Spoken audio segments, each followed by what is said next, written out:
Asante Akim North MP gets lawyer from The Hague to handle his case. Gotten him a lawyer, a Hague-based lawyer, a Ghanaian, but he's based in The Hague. He practices in The Hague to assist him in terms of this matter. But we'll hear shortly from Majority Chief Whip Roxanne Dapiamapo on this development. Also, workers of National Identification Authority withdraws services across the country.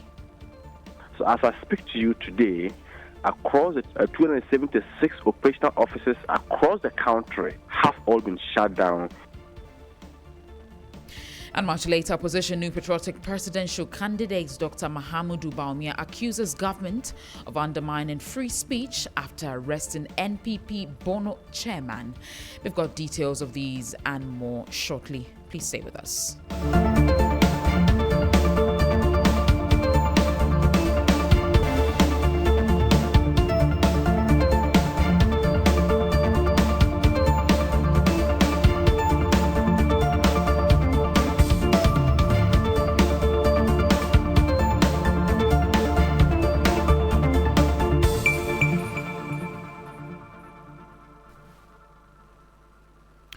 Now, a law lecturer, Ananit Jinde, says the United States of America should have considered the old standing extradition arrangements with Ghana before arresting the Member of Parliament for Asante Akim North in the Netherlands.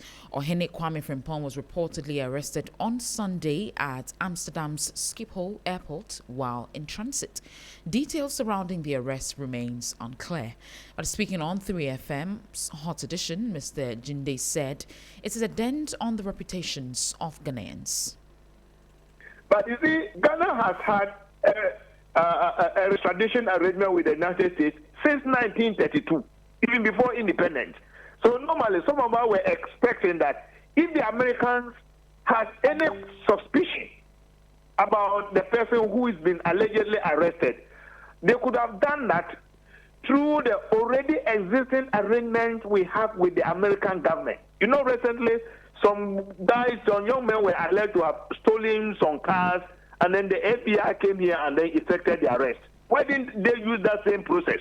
Generally, I think it is a dent on our reputation as Ghanaians. That was a law lecturer, Anani Jinde, speaking there. Meanwhile, Majority Chief Whip Roxanne Dapiamapo said Parliament has gotten the arrested MP a lawyer based in The Hague to handle the case.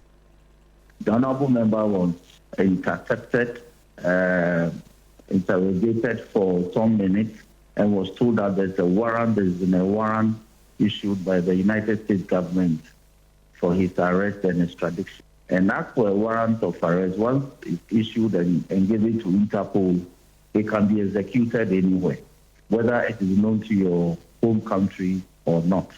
We have since Monday dawn done some coordination. We've gotten him a lawyer, a Hague-based lawyer, a Ghanaian, but he's based in The Hague. He practices in The Hague to assist him in terms of this matter. Roxanne Nelson Dapiamapo is Majority Chief Whip. Workers of the National Identification Authority, NIA, have intensified their strike and have fully withdrawn their services. Union leaders have subsequently directed members across the country to comply with the industrial action and stay away from work beginning today. The action follows a partial strike that started on Monday, during which workers wore red armbands and protests over unresolved migration-related concerns. The workers say the migration arrangements promised to them have still not been implemented nearly 24 months after assurances were given. Here's Divisional Chairman Francis Bangfudeme speaking to 3FM. And as of today, Wednesday, all members of the union were directed to stay away from work, effective today.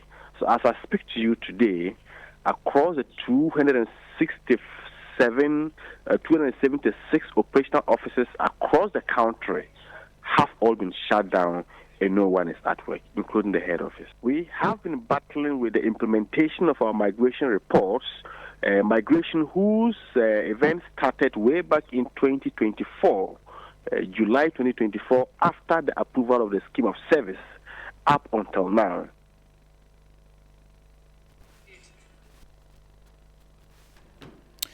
That was Francis Bankfudeme. He's a divisional chairman. Now, the Sekondi Takoradi Metropolitan Office of the National Disaster Management Organization, NADMO, has identified 88 properties across the metropolis that urgently require demolition to avert possible disasters. Property owners are expected to renovate the affected structures within a month or risk demolition and a surcharge to cover the costs of the exercise. Here's more. A structural integrity survey conducted by the Sekondi Takoradi Metro Office of NADMO revealed widespread and worrying defects on several buildings. Some recreational and business centers, schools and residential facilities had developed deep cracks, exposed iron rods, broken doors and windows, while others had been abandoned or rendered completely uninhabitable.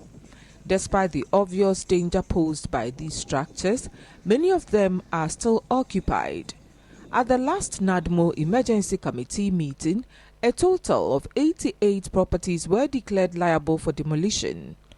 Sekondi Takoradi Metro Director of NADMO, Alhaji Abubakar Kamal, disclosed that notices had already been served on identified property owners. At the last Special Planning Committee meeting, we as NADMO made recommendations to the committee, and currently I can report that the Honorable Metro Chief Executive, who is also the chairman of the committee, has given orders for us to write to the owners of these buildings concerning the state of their buildings and giving them a maximum of 1 month notice, that is per the act, for them to do something about their structures. If they fail to do so, the assembly will then rely on the same act and move in and do the needful.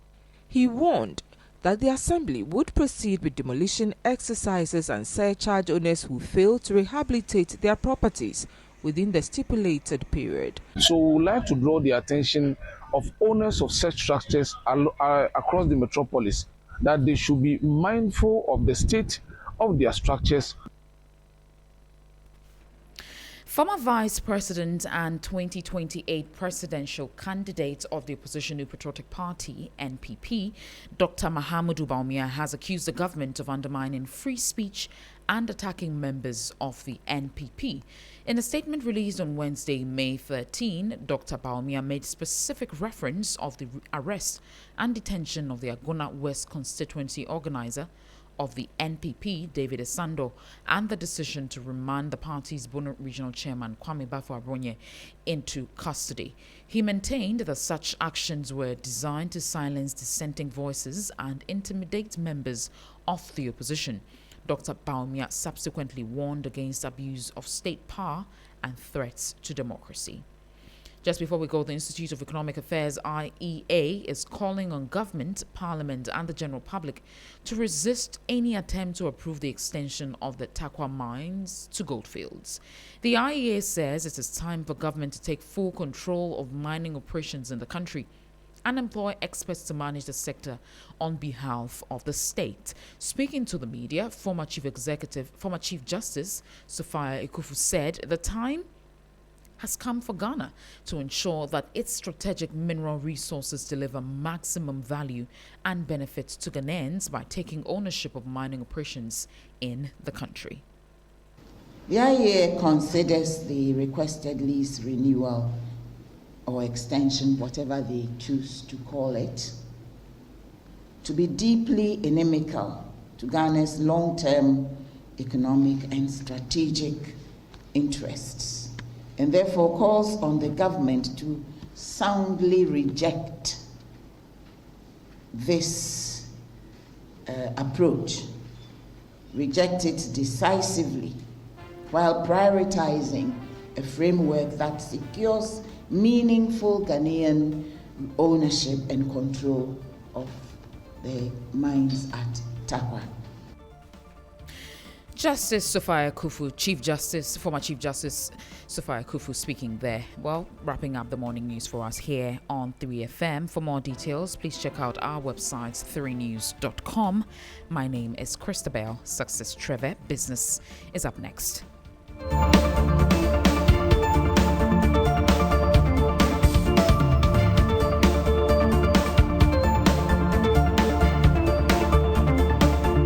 Follow us on social media, Twitter at 3FM927, Facebook at 3FM927.